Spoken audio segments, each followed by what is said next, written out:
Good afternoon. Foreign ministers will meet this week to set the stage for the upcoming NATO summit in Brussels.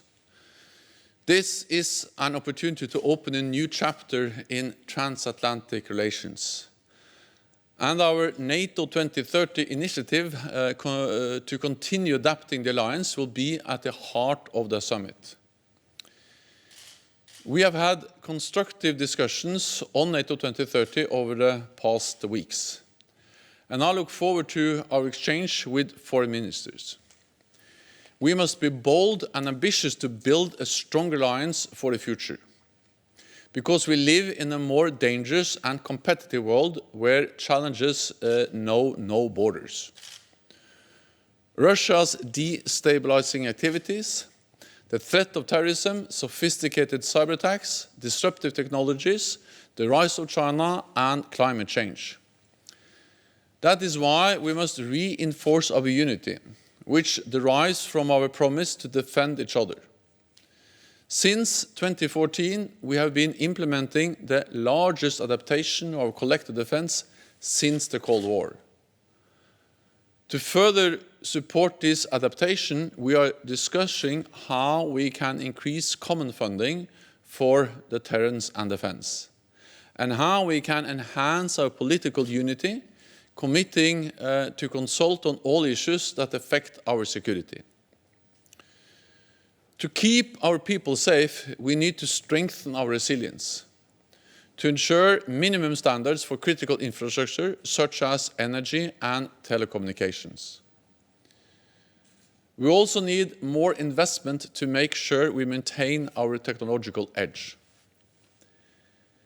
NATO 2030 is also about protecting the rules-based order, which is being challenged by authoritarian powers like China and Russia.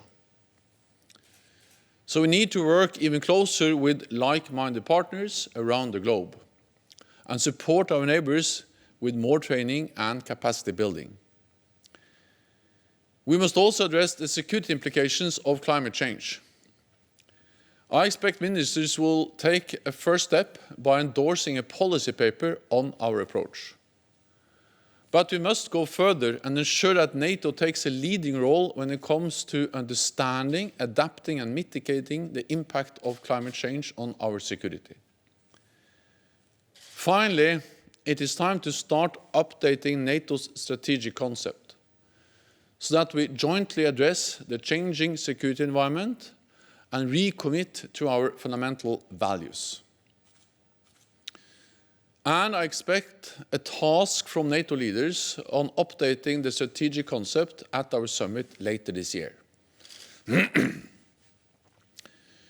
Together with our partners Finland and Sweden, as well as the EU High Representative, we will also address our relations with Russia. Russia continues to suppress peaceful dissidents at home and display a pattern of aggressive behavior abroad, including with cyber attacks and attempts to interfere in our elections and undermine our democracies. As an alliance, we remain committed to our dual-track approach to Russia: strong deterrence and defense combined with openness to meaningful dialogue, including on issues such as arms control. All allies welcome the recent decision to extend the New START Treaty. This is an important beginning, but we need to further strengthen international arms control. Ministers will continue consultations on the situation in Afghanistan and our military presence to assess our next steps together. There are no easy choices, and for now, all options remain open. The security situation is difficult, and we will take all the necessary measures to keep our troops safe. We strongly support efforts to infuse fresh energy into the peace process. This requires all parties to work to achieve progress, to reduce the high levels of violence, and to negotiate in good faith. It also requires constructive engagement from all regional actors and the international community. The ongoing peace talks are the best way to preserve the gains made over the last 2 decades and to ensure a stable Afghanistan that will not serve as a safe haven for terrorists. NATO's work with partners in the Middle East and North Africa is another contribution in the fight against international terrorism. So ministers will take stock of our support for key partners like Iraq, Jordan and Tunisia, and consider what more we could do.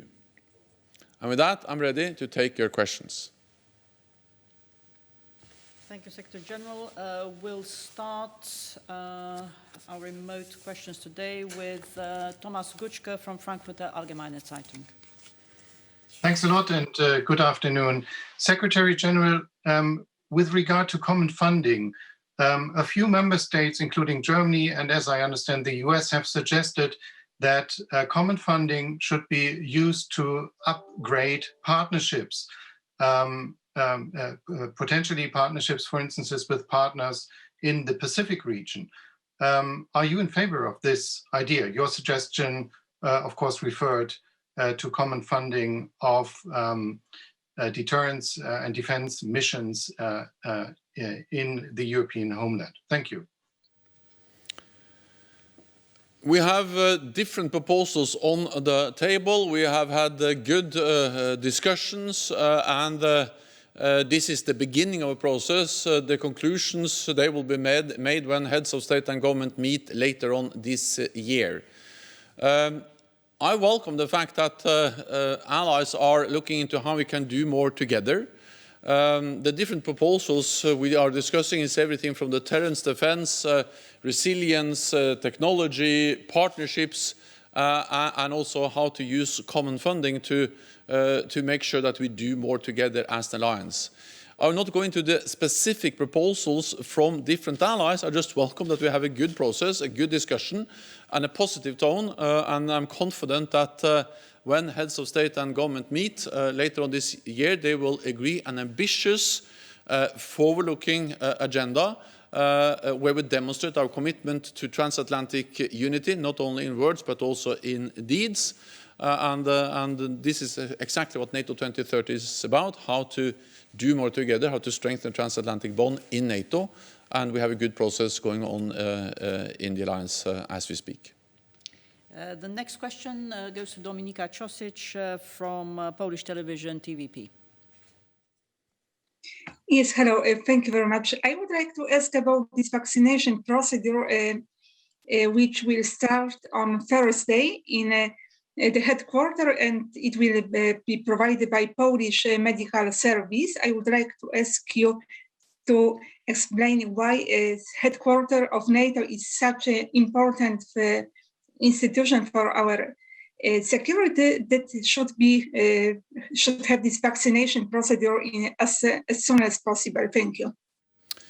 I'm grateful for Poland's readiness to provide vaccines against COVID-19.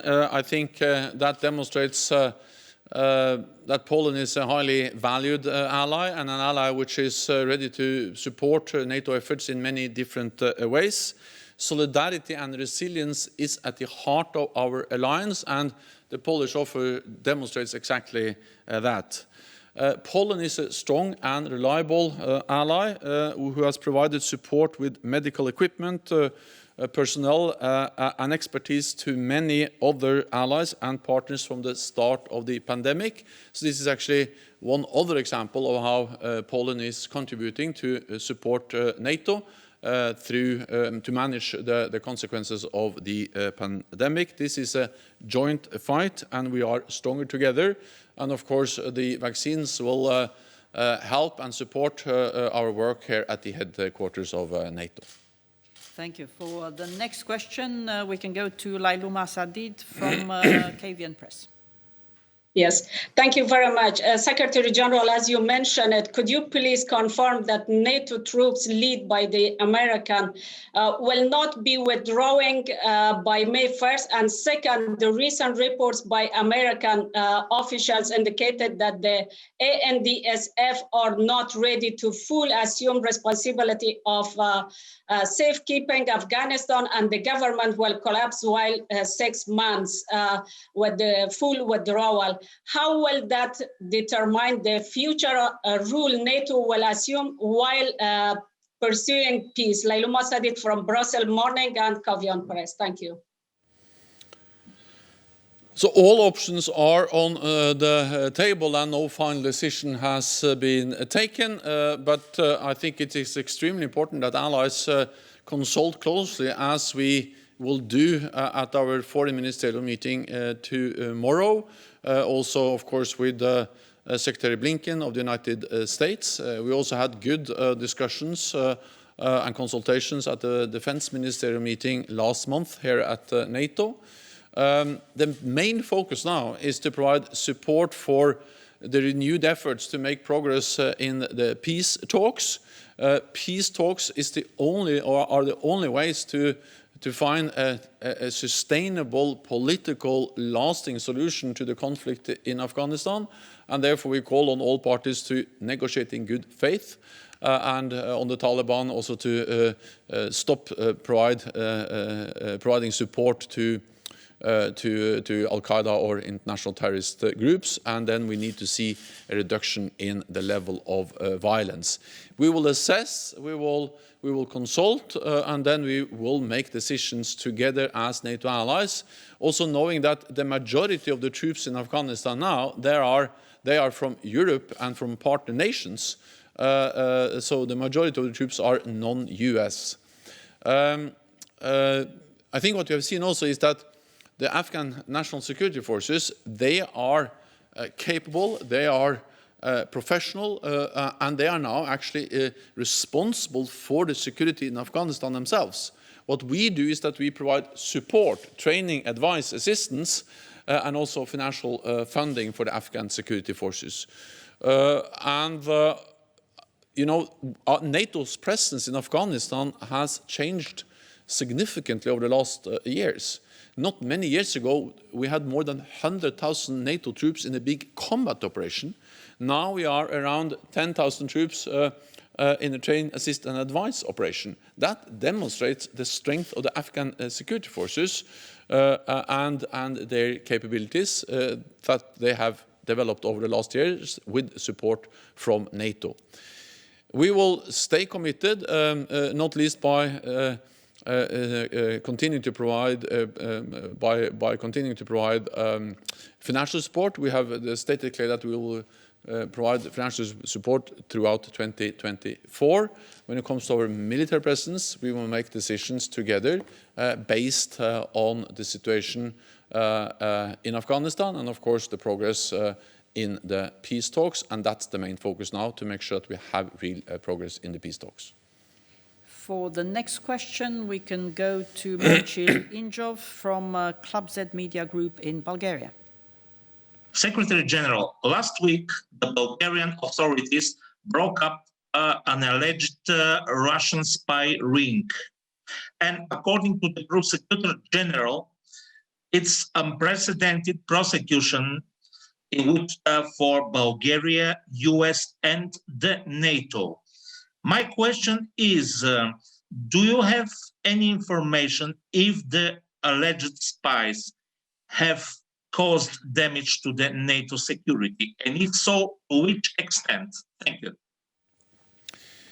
We are, of course, following closely the Bulgarian investigation into the alleged Russian spy ring. NATO is always very focused on the protection of classified documents and classified information. And we fully support the work of our ally Bulgaria to tackle Russia's malign activities on its territory. We will, at our foreign ministerial meeting starting tomorrow, also discuss our relationship with Russia, and we have seen a pattern of a more assertive behavior by Russia over the last years, including aggressive actions against nations, Ukraine, of course, but also interference in our domestic political processes, undermining the trust in our democratic institutions or attempts to do so, and also interference in our election processes. We will have this discussion with Finland, Sweden, and the EU High Representative, and this demonstrates that we are following, of course, closely the behavior and the pattern of behavior by Russia, and therefore we are also following closely the investigation by the Bulgarian authorities into the alleged Russian spying. For our next question, I hope we can go to Bratislava and Andrzej Matysiak from Pravda. Andrzej. Thank you very much. Thank you for this opportunity.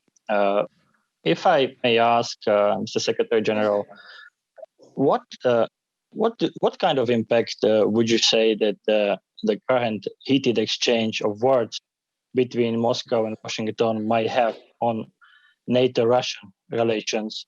Also, as you mentioned, NATO is following this dual-track approach, deterrence and dialogue. So what impact this might have on NATO-Russia relations, I said? And by the way, would you also call Russian President Putin a killer, as US President Joe Biden did, or not, and why? Thank you. The relationship between NATO and Russia has been difficult for some time now, and that is a result of Russia's behavior, where they violate international law, use military force against neighbors, Georgia, Ukraine, but also Russia is responsible for aggressive actions against NATO-allied member states through cyber, interference in our domestic political processes, and so on. And this pattern of Russian behavior over some years has triggered the biggest adaptation of our alliance since the end of the Cold War, with high readiness of forces, with deployment of combat battle groups in the eastern part of the alliance, with increased spending, and also, of course, the fact that we are stepping up our efforts when it comes to cyber defense, but also clearly condemning the behavior of Russia when they violate international law, but also cracking down on peaceful demonstrators at home. And we see a pattern of aggressive actions abroad and suppression of peaceful dissident at home. President Putin is, of course, ultimately responsible for all actions taken by the Russian state. And we have seen a pattern of aggressive behavior, including attempt and targeted killing of opponents. And in NATO, we are, of course, also very concerned about the reports about Russia promising bounties for the killing of NATO soldiers in Afghanistan. So all of this together, of course, is a pattern, is a behavior which is unacceptable, and therefore NATO has responded in the way we have. We will continue to be firm and strong, but at the same time we will continue to pursue our dual-track approach, deterrence, defense, and dialogue, because we need to talk to Russia, partly to strive for a better relationship, but even without reaching a better relationship with Russia, we need to manage a difficult relationship with our neighbor Russia. And that includes, of course, especially arms control, and therefore we welcome that despite of all the difficulties, despite of the increased tensions, the United States and Russia, they were able to agree the extension of the New START agreement, which is an extremely important arms control agreement. For our next question, we'll go to Irina Soma from Interfax Ukraine. Irina, go ahead. Yeah, unmute myself. Thank you, OANA. My question is regarding upcoming NATO summit. Is there already a date? And if not, what does it depend on? Will it be family-only summit, or will partners also be invited? Thank you. So we are planning for a summit later on this year, and there will be a summit, a NATO summit later on this year in Brussels. And we have started preparations, including through the NATO 2030 initiative, where we are continuing to adapt and strengthening NATO, and we are working on the forward-leaning, very substantive agenda for the leaders to agree when they meet later on this year. I also spoke with President Biden, and he expressed clearly that he is looking forward to meeting the other NATO leaders here in Brussels later this year. And we will confirm the date in due course. We have not finally decided on the different formats of the meeting, but we'll come back to that and also make decisions on the precise formats of the meeting later on. For the next question, hopefully we can go to Paris and Jacques-HUBERT-RODIER from Les Echos. Yes, thank you, Anna. I had a question. Recently, you expressed your concern about Turkey, about the buying of a Russian system, its attitude on the Eastern Mediterranean, and also its attitude about democratic rights. I just wanted to know, is NATO contemplating some kind of sanctions or at least a very strong statement about Turkey during its meeting? NATO 2030, the project we have launched to strengthen NATO, both as a political alliance, but also to strengthen what we do together, also related to deterrence and defense. NATO 2030, this project provides a platform, an opportunity to recommit to our values, including the rule of law, democracy, individual liberty.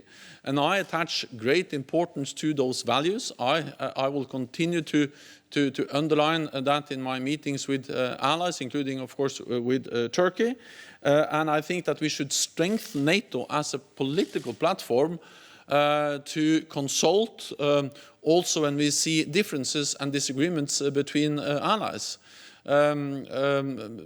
Discussions about values may be difficult, but that's exactly what we need, those discussions, and need to use NATO as the unique platform where we have 30 allies from both sides of the Atlantic, different political parties in power, to also have difficult discussions, including on issues like values. So I strongly believe that the NATO 2030 project provides a unique opportunity to also put values, democracy, the rule of law, our core values higher on the NATO agenda. Okay, and for our next question, we'll go to KETEVAN KARDAVA from IMEDI, Georgia. Thank you very much. TV IMEDI KETEVAN KARDAVA. Mr. Secretary General, are you going to discuss with U.S. Secretary of State Antony Blinken open door policy, and especially relations and further strengthening of this relation with aspirant countries, especially with Georgia and Ukraine? Thank you very much. NATO's door remains open, and we have demonstrated that just over the last few years by getting new members, Montenegro and most recently North Macedonia. So for me that demonstrates clearly that our door is open, not only as a kind of theoretical option, but as actually as something in real life that happens in NATO when the allies agree and we have a country which is aspiring for NATO membership that meets the NATO standards. I have recently met with the Georgian Prime Minister and I conveyed the same message to him. NATO supports the efforts by Georgia to join NATO, and we support Georgia in different ways, including by supporting reforms, strengthening democratic institutions, and we will continue to do so. I cannot speak on behalf of the United States, but I look forward to having the Secretary Blinken here at the NATO Foreign Ministerial meeting, and one of the things we will discuss is also Russia, and I say that because Russia has often expressed that they have some kind of right to try to deny countries to join NATO. We saw that most recently, actually, when it comes to Bosnia and Herzegovina. And it's not for any nation outside NATO and the aspirant country to decide whether a country becomes a member of NATO or not. It's a sovereign right of every nation, including Georgia, of course, or Ukraine or Bosnia and Herzegovina, to choose their own path. And then it's for those countries that are applying for membership and the NATO allies, and only them, no one else, no one from the outside, to interfere in that democratic process. Our next question now comes from Podgorica, Nova Pobieda, and Jovana Jurisic. So my question, good afternoon, Secretary General, my question is to you. NATO constantly repeats that it does not interfere in the internal affairs of member states, nor in intelligence issues in Montenegro. So in your opinion, is it internal issue of Montenegro when secret data from one of the NATO member countries leaks from security structures in Montenegro? What will be your response to this and your reaction as a NATO? Thank you. So I will not comment on intelligence issues, but what I can say as a kind of general approach of NATO is that, of course, we are very focused on the need to protect our data, to protect classified information and classified documents. And we are constantly working with all NATO allies to make sure that procedures are in place to make sure that we protect classified information. We also have a vetting process which applies for all allies, but especially for new members. So personnel which have access to NATO secret information or NATO classified information, that they are vetted in the right way, so we maximize the protection of our data.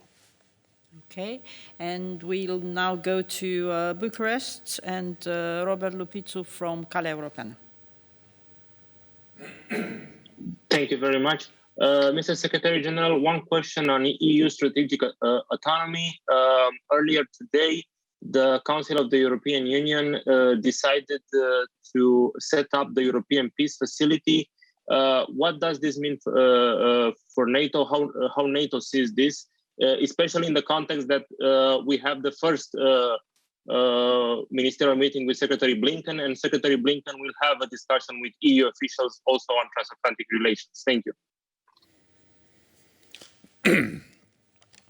So I welcome, of course, contacts, dialogue between the United States and the European Union, and there are many issues, trade, climate change, economy, and many other issues where, of course, the European Union and the United States have many things to discuss. But when it comes to deterrence and defense, security, NATO plays a unique role because NATO is the only organization, the only institution that brings together North America and Europe on a daily basis in a military alliance as NATO. And it has been expressed many, many times from European leaders, also stated many times in European different documents, that when it comes to European NATO allies, NATO remains the cornerstone for their security, for their collective defense. And this is not only something I say, but it's something they say, including in the European Union and in different decisions by EU members. Because that's the fact. More than 90% of the population in the European Union, they live in a NATO country. But only 20% of our defense spending is coming from EU allies. So this is partly about money, but it's also about geography. Norway and Iceland in the north, Turkey in the south, but also the United States, of course, Canada and the United Kingdom in the west. They are all critical for the defense and the protection of Europe. And then, most of all, this is about politics, because any attempt to weaken the transatlantic bond in NATO will not only weaken NATO, but it will also divide Europe. So EU efforts on defense, that is something I welcome, but it must complement the efforts of NATO and not undermine the transatlantic bond in NATO. And this is, again, stated by many European leaders again and again, that this is not the aim to weaken NATO. The aim is actually to make sure that NATO remains the cornerstone for defense, security, collective defense for EU NATO allies. For the next question, we'll go to Hans-Uwe Mergener from the Midler report. Good afternoon. Thank you very much for having this opportunity. Secretary General, you touched upon the Euro-Atlantic stability space. You touched upon Jordan, Tunisia, and Iraq. What could you envisage in terms of creating or enhancing the stability in Northern Africa? Could you envisage a mission in Libya, for instance, or in Mauritius, or further down in the Sahel region, a mission similar to those missions in Iraq, or what we do in Afghanistan? Thank you very much. First of all, we speak about many very different countries, and therefore we have to, of course, take into account that the needs and what NATO should and could do will vary between those different countries. Having said that, I would like to say that I think if there's any lesson learned, both from the Balkans in the 1990s or Afghanistan or Iraq, and also from Libya, then it is that prevention is better than intervention to help countries to stabilize themselves by providing training, capacity building, is perhaps the best way NATO can help to stabilize our neighborhood. And when our neighbors are more stable, we are more secure. So therefore, I think that NATO, first of all, we do a lot. We are working with partners. You mentioned Afghanistan, where our main focus now is not combat, but actually training, enabling the Afghans themselves to stabilize their own country. Iraq, where the focus is exactly the same, train the Iraqi security forces so they can prevent ISIS from returning. We're also working with Jordan. We are working with Tunisia. We are working also, the president of Mauritania recently visited NATO, and he wanted support from NATO also to help them fight terrorists. And we will send a team of experts down to Mauritania to sit down and discuss with them what we can do to help. So it will not be one size fits all, but the idea of more training, more capacity building is an overarching message also in NATO 2030, where allies are now discussing how we can strengthen NATO as a training alliance, providing support and capacity building for different countries. Regarding Libya, I welcome the formation of a new interim government of national unity in Libya, and all steps that help to pave the way for national elections in December. NATO continues to fully support the UN-led peace process, and then we have to come back to whether the time is right for NATO to also provide some capacity building support to Libya, but that's for a later stage to be decided. Thank you. We can now take one question from NOUREDDINE FRIDHI from Al Arabiya. Good morning, Secretary General. Good morning, OANA. I have a very general question, Secretary General, about the Middle East security. As you know very well, we have the Mediterranean dialogue. We have the Istanbul Cooperation Initiative. NATO is training forces in Iraq and help Jordan and Tunisia. But since some time, there is an idea in the air which related to a regional military organization in the Middle East, some calls a Middle East NATO. This kind of organization. Would you encourage the setup of such an organization? Would you see it in the future that it could stabilize the region? It could maybe extend the stability and the security of the Euro-Atlantic area. This idea is emerged after the new change in the Middle East, mainly the rapprochement between Israel and some Arab states in the Gulf. Do you see this is feasible? Would you encourage that? Would you see it useful for the region and maybe for the NATO? Why not? Thank you, sir. A more stable Middle East will, of course, be good for all the people living in the Middle East and in countries in the Middle East, in North Africa and the Middle East region. And NATO supports different efforts to help to stabilize, because a more stable neighborhood will also be good for our security. So this is not only about the people living there, but also about the security of NATO allied countries. And we are providing support in many different ways, and we are looking into how we can do more. But I think it's not for NATO to give advice on on one of several proposals on how to organize the cooperation between countries in the Middle East. What I can say is that any effort that reduces the tension and reduces the likelihood of conflict, of course, is good for the people in the region, but also good for the security of NATO allied countries.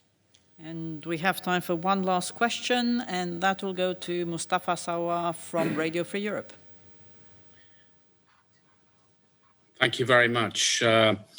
Mr. Secretary General, as you know, the Afghan officials speak about the presence of Al-Qaeda fighters in Afghanistan and the connection between the Taliban and those fighters. Are the Taliban still linked to Al-Qaeda in Afghanistan? And my second question is, how concerned are you about an increase in Taliban attacks this spring? Will Afghan forces be able to fend off the potential attacks on their own? Thank you. The Afghan forces have proven over now several years that they are capable, they are professional, and they're able to stand up against Taliban and also terrorist attacks. We provide them support, some training, some help, but we have to remember that the bulk of the efforts are carried out by the Afghan security forces themselves. Not many years ago, we had more than 100,000 troops in the combat operation.